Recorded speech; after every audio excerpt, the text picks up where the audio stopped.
আসসালামু আলাইকুম সবাইকে বাংলা নববর্ষের অগ্রিম শুভেচ্ছা।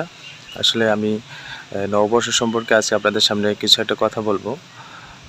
আমাদের এই নববর্ষ আসলেই আমাদের কিন্তু যে সাদা লুঙ্গি বা ধুতি সেটা কিন্তু পরতে দেখা যায়। তো আমিও আজকে সাদা লুঙ্গি কিনতে ভান্ডারিয়াতে গিয়েছিলাম। সেখানে গিয়ে দেখি যে সাদা লুঙ্গির যে অবস্থা, একটা লুঙ্গির দাম পড়ে প্রায় ২ থেকে ৩,০০০ টাকার মতো। আসলে আমাদের এই গরিব মানুষের কিন্তু এই ঐতিহ্য পালন করার কোনো মুড তখন কিন্তু থাকে না।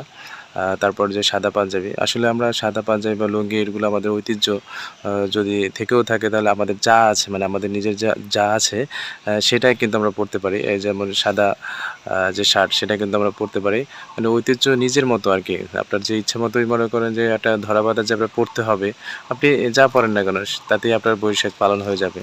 আপনার যে লুঙ্গি পরতে হবে বা যে সাদা পাঞ্জাবি পরতে হবে সেটা কিন্তু বিষয় না। আপনি যেটা পরবেন সেটাই। আবার যে পান্তা ইলিশ খাবেন, ইলিশ আপনার দরকার নেই। আপনি কলা খান, আইটে কলা খান। আইটে কলা খাইলে সমস্যা নাই। তো এটা তো ঐতিহ্য।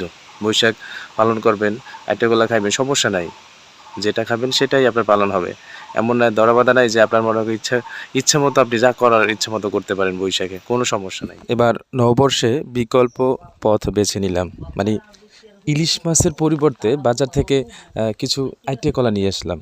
যে ইলিশ দিয়ে কি বৈশাখ পালন করতে হবে এমন তো কোনো কথা নেই। আইটে কলাও দিয়েও বৈশাখ পালন করা যায়।